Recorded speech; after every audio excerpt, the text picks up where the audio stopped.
busy creating the next amazing, awesome product for Naturi Beauty Concepts, or when I'm not traveling to some exotic locales, or when I'm not busy creating some like delicious scrumptious creation for one of my personal chef clients, then I'm seeking respite in the park, having a picnic. And here in Atlanta, Georgia, I love to go to Piedmont Park with my dog Zynila and my friends.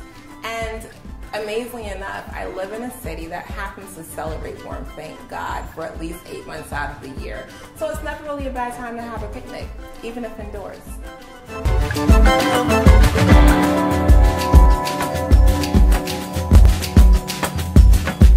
Two Christmases ago, I spent the Christmas in Florida to go visit my Auntie Pat and my best friend Sarah, Uncle Bob, and my mom. And so we were there, we're having a great time, and my Auntie Pat made this killer dip. It was so good. So I want to share it with you guys. It's a avocado hummus. So imagine guacamole and traditional hummus mixed together. Really delicious. We're going to start with a can of garbanzo beans, also known as chickpeas.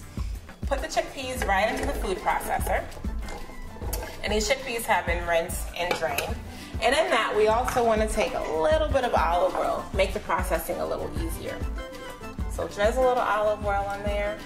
And then we're also going to take a lime. Half a lime is good.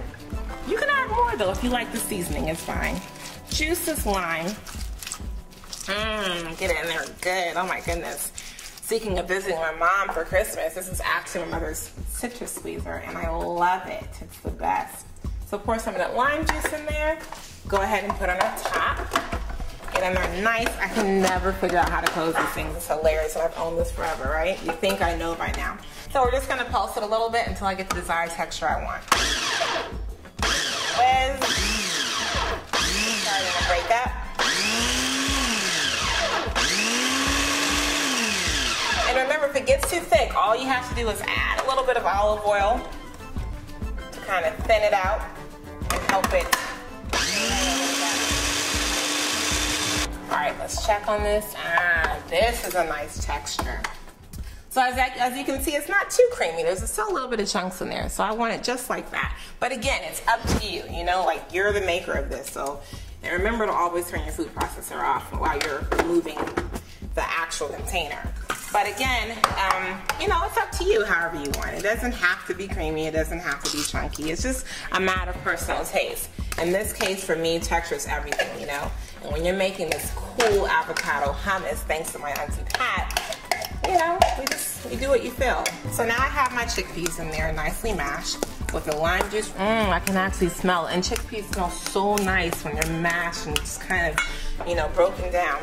Gonna take this avocado here, have a nice avocado. Go ahead and peel it and just scoop this out. You know, it's interesting, like I have not quite figured out the trick to getting the avocado out easy without it being like a mess, right? So already my hands are green, but what's the fun in cooking if you can't get dirty? You guys know the best way for me to take off the skin and it not be all messy. Visit me on my blog, www.naturibeauty.com. Exactly, a mess. And please share with me, because clearly, you know, while I love cooking, while I love food, I can always use some extra help, you know? That's the whole point of it, it's just growth. And I'm gonna cut these a little chunky. Not, you know, too chunky, but a little chunky. Again, I just like it when I dip my chips in this amazing avocado hummus dip. I just like to like bite down, you know, and like have to chew something. I don't wanna just instantly swallow. So I'm gonna take my chopped tomatoes and add them in here. I'm not sure if I'm gonna use them all. Sometimes it just depends on how I feel. Like, am I feeling really tomatoey or what? So I'm just gonna take it and just kind of lightly mash it with my fork. You know, the avocado's soft enough that it gets blended in. And even though like I didn't put it in the food processor, I can still kind of give it a slight mash with my fork. And I'm looking and I'm thinking, yeah, definitely wanna add a couple more tomatoes. Oh, this is smelling amazing. It's looking amazing. Look how pretty it is. Avocado hummus is coming to play. I love it. So now I have it in there nicely incorporated. I'm gonna take some fresh garlic. You can use the chopped garlic already. I like the fresh garlic. I like to grate it. So I have a zester here. You can use a grater or a zester, it's fine. It has multiple uses. And I just want to take my garlic clove and just grate it. And with grating it, you end up getting this really, really nice fresh garlic flavor because when you grate it, you release the flavors. So to me, it's a little better than chopping it. So now that we have this garlic in there, look how fresh it is. You see what I mean? Versus when you chop it versus grating it. So it's just nice and wet and just, I cannot wait. It's gonna taste so good and add so much intense flavor to this dish. We're gonna go ahead and add culantro. Culantro is like cilantro, not even like cilantro, it is cilantro. It is a little different. I've already chopped it up, but I saved you at least so you can see. This is what culantro looks like. Essentially, it's just kind of like this herb that grows, just like, much like grass, almost like a weed. It's really flavorful, really intense, used a lot in Caribbean and Latin cooking, and it's just long stem leaf just like this. I was in Trinidad actually for spring break, had a wonderful time, spent time in Tobago, stayed with like some really wonderful friends, and I was staying with my homeboy, and on his land, in the yard, this was just growing. I was like, oh my God, I'm in heaven. I have to like trek and like go through all type of farmers markets just to find this herb. So culantro. In Trinidad, they call it charombini. Culantro, Asian cilantro. It has several names, but this is what it is, and it has a really, really intense flavor. So it's not the other cilantro that looks like parsley. Now you can add salt and pepper to this. I like to add adobo. Adobo is one of my favorite kind of multi-purpose seasonings. So add a little bit of adobo to add some more flavor. And remember, you have that garlic in there. You have the culantro. So you have the lime juice. So that in itself is already just like an intense flavor, you know? To kind of serve this, I like to serve with blue corn tortilla chips. So I'm just gonna take my culantro here. Put it in my bowl like so. Now this is a grown folks picnic. Forget salsa, forget plain hummus. Guacamole is kind of cool, but we're gonna forget that for now too. It's all about the guacamole and hummus dip. And this, my friends, is how you do it. If my chip will stay. Look how chunky it is, look how nice, delicious. That's so good.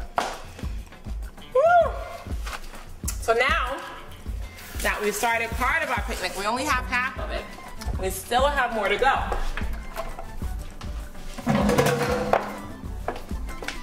Over here, I have the Grown Folks PB&J.